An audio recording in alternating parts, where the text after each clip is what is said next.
ज्यादा गरमाए ना। अयोध्या हारे हैं और अवध मगध हारे हैं, अवध भी हारेंगे पांचों विधानसभा की सीट पर, चाहे बीकापुर हो, चाहे रुदौली हो, चाहे गोसाईगंज हो, चाहे मिल्की। संजय निषाद जी ने जो बयान दिया है उनको अपने बयान को वापस लेना चाहिए। आप एक पद के चक्कर में, अपनी टीआरपी बढ़ाने के चक्कर में, गलत मानसिकता का, गलत विचारधारा का, व्यापारी भाइयों को, जिस गरीब महिलाओं को जिनके घर पर शादियां होनी थी, जिनके घर पे बारात जानी थी, उनके घर को आपने उजाड़ने का काम किया। इससे आप अयोध्या हारे। श्री अखिलेश यादव जी उत्तर प्रदेश के मुख्यमंत्री बन जाएंगे। उन्होंने 10,000 रुपए देकर के सरकार बनाई है। राष्ट्रीय अध्यक्ष जी हर सालाना महिलाओं को 40,000 रुपए देकर उनके उज्जवल भविष्य में बढ़ चढ़ कर हिस्सा लेने के साथ उनके साथ खड़े रहने का काम करेंगे। दोस्तों नमस्कार, मैं हूं अमरेश। आज मैं मौजूद हूं अयोध्या जी में। हमारे साथ जो शख्स मौजूद हैं पर्चे के किसी मोहताज नहीं है। सोशल मीडिया पर इनके बहुत सारे वीडियो आपको मिल जाएंगे और शासन सत्ता को लेकर के ज़बरदस्त सवाल करते हैं। अनस भाई, बहुत बहुत स्वागत है आपका। बहुत बहुत शुक्रिया। आपने मुझ जैसे नाचीज व्यक्ति को, पार्टी के छोटे से कार्यकर्ता को अपने चैनल के माध्यम पर बोलने का अवसर दिया, इसके लिए आपका हार्दिक आभार एवं धन्यवाद। भाई, जिस तरह से एक वीडियो आपने भी देखा होगा सोशल मीडिया पे चल रहा है, बिहार के मुख्यमंत्री नीतीश कुमार जी लगातार इससे पहले भी कहीं कार्यक्रम में महिलाओं को जो है माला पहनाने के प्रयास करती हैं। अभी आपने देखा कि आयुष डॉक्टर है, मुस्लिम समाज से आती है, उसका हिजाब वो खींच रहे थे। इस पर क्या कहेंगे आप? बिहार के सम्मानित मुख्यमंत्री जी ने जो घटना की है, जिस तरीके से एक मुस्लिम बहन का नकाब सर से, चेहरे से नीचे करने की घटना की, वो बेहद निंदनीय है। उसको हम लोग शब्दों में बयान नहीं कर सकते। एक इतने सम्मानित मुख्यमंत्री, जो पूरे बिहार में एक सम्मानित जनता से चुने हुए मुख्यमंत्री जाते हैं, उन्होंने जो घटना को अंजाम दिया वो बेहद निंदनीय है। इसकी हम कड़ी निंदा करते हैं, शब्दों में बयान नहीं कर सकते। अच्छा, जिस तरह से भारतीय जनता पार्टी महिलाओं के सम्मान की बात करती है, महिलाओं के हक अधिकार की बात करती है, अभी तक उन्हीं के सहयोगी मंत्री हैं गिरिराज सिंह, उन्होंने कहा कि नीतीश कुमार जी ने जो है हिजाब खींच करके कोई गलत नहीं, मतलब उनका समर्थन देने का प्रयास कर रहे हैं। क्या कहेंगे? जिस तरीके से भारतीय जनता पार्टी एक झूठी राजनीति फैलाई है कि महिलाओं की सुरक्षा सिर्फ भारतीय जनता पार्टी की सरकार में है। आप हाल ही में देख लीजिए, मणिपुर की घटना कितनी निंदनीय थी। किस तरीके से महिलाओं के साथ दुरुपयोग किया, किस तरीके से उनका अत्याचार हुआ, किस तरीके से उनको नंगा सड़क पर टहलाया गया। ये सब चीज़ पूरी तरीके से भारतीय जनता पार्टी महिलाओं के साथ दुरुपचार कर रही है, उनका अत्याचार कर रही है। ये बेहद निंदनीय है। और जो संजय निषाद जी ने जो बयान दिया है, उनको अपने बयान को वापस लेना चाहिए। आप एक पद के चक्कर में, अपनी टीआरपी बढ़ाने के चक्कर में गलत मानसिकता का, गलत विचारधारा का प्रयोग करते हैं। ये बेहद निंदनीय है। इसकी कड़ी निंदा मैं करता हूं। और मुख्यमंत्री जी को भी और ये संजय निषाद मंत्री जी को भी, इन्हें सार्वजनिक तौर पर माफ़ी मांगनी चाहिए कि आइंदा जो मुझसे भूले चूके जो गलती हो गई, मैं उसकी माफ़ी मांगता हूं। आइंदा मैं किसी महिलाओं के साथ ऐसा सलूक से उसके साथ पेश नहीं आऊँगा। अच्छा, नीतीश कुमार जी की सुरक्षा बढ़ा दी गई, ये हवाला दिया गया कि सोशल मीडिया के माध्यम से कई जगह से उनको धमकी मिल रही थी। इस पर क्या कहेंगे? कर नहीं तो डर नहीं। जब किसी चीज़ का आदमी को कर है तभी तो डर है। उनको इस चीज़ का एहसास है, उनकी अंतरात्मा को एहसास है, उनके रोम रोम कड़कड़ में ये एहसास है कि मैंने गलत किया है। मैं सार्वजनिक तौर पर अगर माफ़ी नहीं मांग सकता तो मैं सुरक्षा की मांग कर सकता हूँ, सुरक्षा ले सकता हूँ कि हमारी जान पर कोई खतरा ना हो, हमारे साथ कोई घटनाएं ना घटे। अगर आप गलत थे तो आपको सार्वजनिक तौर पर माफ़ी मांगना चाहिए। आपको माफ़ी मांगकर ये मिसाल पेश करनी चाहिए कि जो मुझसे गलती हुई, मैं इतना बुजुर्ग हूँ, मैं इतना सम्मानित हूँ, 70 साल की आपकी उम्र है। किसी की बहन बेटी, क्या हमारे हिंदू भाई की बहन बेटियाँ सर पर दुपट्टा नहीं ओढ़ती हैं, घूंघट नहीं ओढ़ती हैं? हमारे हिंदू भाई बहन की बेटियों का भी सम्मान है। जितना सम्मान हमारे मुसलमान भाई बहन की बेटियों का सम्मान है, उतना हिंदू भाइयों का भी सम्मान है, बहन बेटियों का। नीतीश जी को सुशासन बाबू के नाम से कहा जाता, जबकि बिहार में लालू चुनाव में भी ये प्रचार किया गया कि लालू जी का जो कार्यकाल था वो जंगल राज था, नीतीश को सुशासन बाबू कहा जाता। आप बिहार में आप देखे नहीं कैसे सरकार बना लिए, किस तरीके से वोट चोरी किए, किस तरीके से जनता को गुमराह करके इन्होंने सरकार बनाई। 10-10 हज़ार रुपये खाते में बांटे और ऐसे खाते में पैसे बांटे कि अब फिर वही जिनको खाते में पैसे दिए उन्हीं के घर घर पर नोटिस जा रही है कि आप 10,000 रुपये रिटर्न करिए। FIR झूठी पंजीकृत कर रहे हैं, लोगों को वोट नहीं डालने दे रहे हैं। आप पूरी तरीके से संविधान की हत्या करने पर उतारे हुए भारतीय जनता पार्टी के लोग। और आप इंडिया गठबंधन के प्रत्याशी जितने वहाँ पर लड़े, सब चुनाव अच्छा लड़े और इंडिया गठबंधन के प्रत्याशियों के खिलाफ जो लोग वोट चुनाव लड़ रहे थे, इंडिया गठबंधन प्रत्याशी के पक्ष में वहाँ पर वोट नहीं डालने दिया गया। पूरी तरीके से गुंडाई चरम सीमा पर हुई। एक एक कार्यकर्ता इंडिया गठबंधन के एक एक नेताओं को प्रशासन ने दबाव डाला, वोट नहीं डालने दिया, चुनाव की साजिश नहीं और रणनीति नहीं बनाने दिया। इसी के उससे भारतीय जनता पार्टी ने पैसों से वहाँ पर चुनाव जीत करके अपने आप को नीतीश जी मुख्यमंत्री बने और वहाँ पर एनडीए की सरकार बनी। बिहार के उत्तर प्रदेश के डिप्टी सीएम केशव प्रसाद जी ये कहते हैं कि 27 के चुनाव में हम 300 प्लस सीट लेकर के आएंगे, फिर अखिलेश यादव को बाहर ही रखेंगे।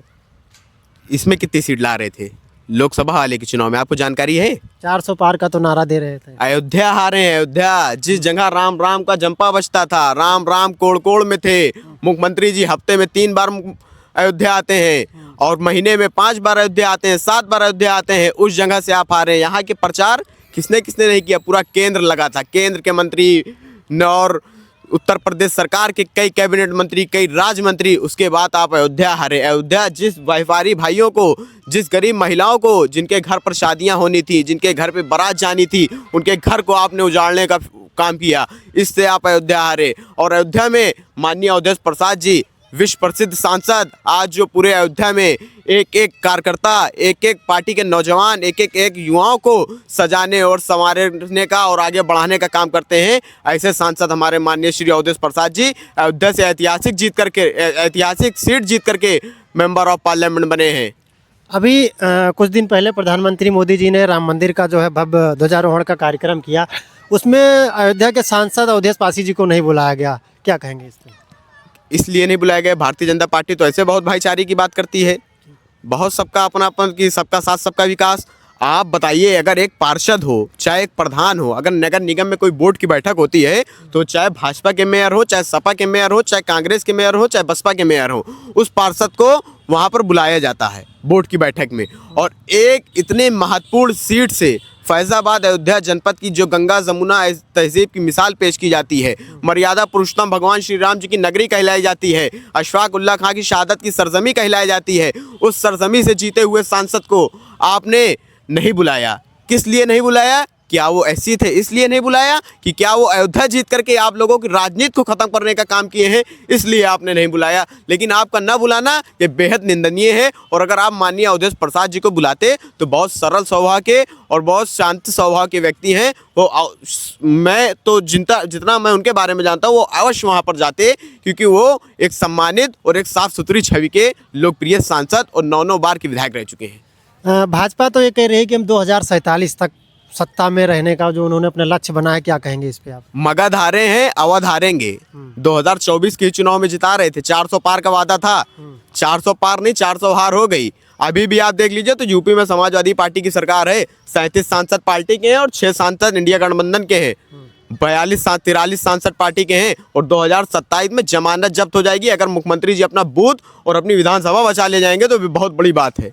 अच्छा, ये तो कंट्रोवर्सी खत्म हुई। अखिलेश यादव जी पर जिस तरह से टोटी चोरी का आरोप लगा था, एक मुद्दा खत्म हो चुका था।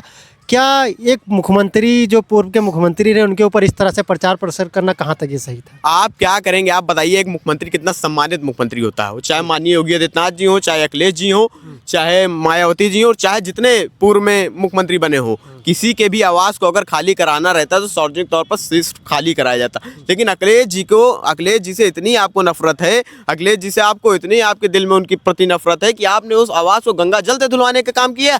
ये बेहद निंदनीय है, सब याद रखा जाएगा। समाजवादी पार्टी की 2027 में सरकार बन रही है, श्री अखिलेश यादव जी उत्तर प्रदेश के मुख्यमंत्री बन रहे हैं। और जब श्री अखिलेश यादव जी मुख्यमंत्री बनेंगे तभी छात्रों का, नौजवानों का, किसानों का, दलितों का, पिछड़ों का, मुसलमानों का और सारी जाति सारी धर्मों का विकास होगा। सभी शिक्षित होंगे, सभी रोजगार होंगे।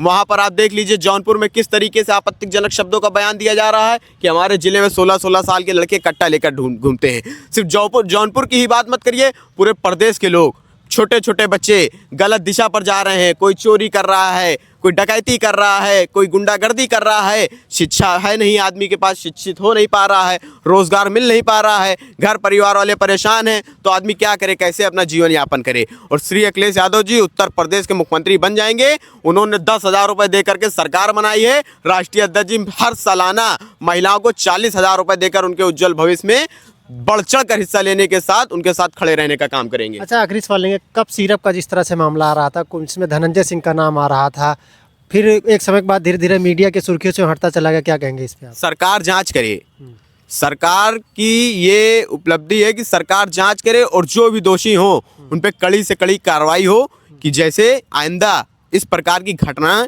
ना हो सके यूपी में। क्योंकि इस तरीके से बताया जाता है कि हमारा उत्तर प्रदेश जंगल राज खत्म हो गया, गुंडागर्दी खत्म हो गई, अपराधी सब चले गए। जिस तरीके से वहाँ पर मामला चल रहा है, सरकार को चाहिए कि एक एक अधिकारी, चाहे डीएम हो, चाहे एसपी हो, चाहे सीओ सिटी हो, चाहे पूरा कैबिनेट हो, लग करके वहाँ पर जांच करे और जो भी अपराधी, जो भी दोषी पाए, वो चाहे जिस धर्म का हो, क्योंकि अपराधी की कोई जात नहीं होती। अपराधी मुसलमान भी हो सकता है, अपराधी ठाकुर भी हो सकता है, अपराधी पंडित भी हो सकता है, अपराधी एससी भी हो सकता है, अपराधी यादव भी हो सकता है। तो अपराधी की कोई जात नहीं होती। जो भी अपराधी पाए जाए उस पर सख्त से सख्त कार्रवाई हो कि आइंदा ऐसी घटनाओं को कोई अंजाम न दे सके। बिहार हिजाब कांड पर बीजेपी का कोई भी नेता अभी इस पर कुछ कहने से बच रहा है, जहाँ तक अगर कुछ बोल भी रहे तो नीतीश जी के समर्थन में बोल रहे क्यों हैं। बोलेंगे? चोर चोर मौसेरे भाई, चोर चोर मौसेरे भाई, घर की मूली साग बराबर। घर ही पर अगर आप दंगा करेंगे, अगर घर में 5 आदमी हैं तो अगर एक बर्तन आपका खटक रहा है तो 4 बर्तन वैसे बैठ जाएगा कि घर की बात कहीं बाहर ना जाए। तो सरकार पूरी तरीके से बचा रही है और सरकार को स्टैंड लेना चाहिए। सरकार को और माननीय मुख्यमंत्री जी को शर्मिंदा होकर खुद अपने पद से इस्तीफा दे देना चाहिए कि मैंने इतनी घटिया हरकत की है, जो एक महिला के साथ उन्होंने अपमान किया है, ये बेहद निंदनीय है। हम बातों में और अल्फाजों में इसको बयां नहीं कर सकते। उनसे मेरी यही विनती है कि वो माफ़ी मांगे सार्वजनिक तौर पर और कहें सोशल मीडिया के माध्यम से कि आइंदा मैं कोई ऐसी घटना नहीं करूँगा जिससे मेरी हंसी की हसारत बने। अच्छा, जिस तरह से अगर नीतीश जी अगर इस पर माफ़ी नहीं मांगते हैं, कोई आधिकारिक बयान नहीं आते, तो क्या मुस्लिम समाज कोई आंदोलन करेगा इस पर? आंदोलन 27 में होगा। आंदोलन की बात आप कर रहे हैं, आंदोलन 27 में होगा जब श्री अखिलेश यादव जी इस उत्तर प्रदेश के मुख्यमंत्री बन जाएंगे। 2027 बहुत दूर नहीं है, 24 आ रहे हैं आप। और 24 कहाँ से आ रहे हैं? अयोध्या आ रहे हैं। अयोध्या भारतीय जनता पार्टी अगर 20 सीट और जीत जाती, और अगर अयोध्या 20 सीट और हार जाती और अयोध्या जीत जाती, भाजपा को खलता ना। अब भारतीय जनता पार्टी के आप दिल से पूछिए, अभी पार्लियामेंट में आपने देखा किस तरीके से वहाँ पर अपमान कर रहे थे। माननीय गृह मंत्री जी अंबेडकर अंबेडकर अंबेडकर अंबेडकर कर रहे हैं, साले जैसे शब्दों का प्रयोग बताइए इतनी बड़ी पंचायत में कर रहे हैं। तो आप यही देख लीजिए, राष्ट्रीय अध्यक्ष जी ने क्या कहा, बगल में उठिए अवधेश जी बैठे हैं, अयोध्या आ रहे हो, चुप रहो, ज़्यादा गरमाए ना।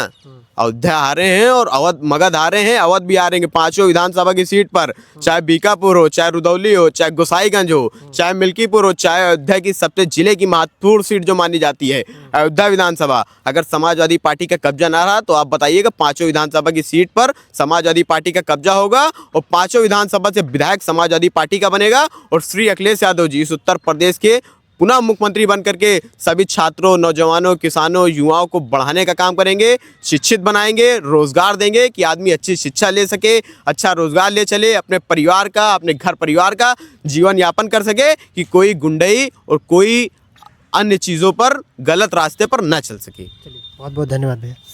तो अभी हमारे साथ थे अनिस खान जी और इन्होंने अपनी बात रखी। इस पूरी बातचीत पर आपकी क्या राय, कमेंट करके ज़रूर बताएगा। मिलते हैं अगले वीडियो में। नमस्कार।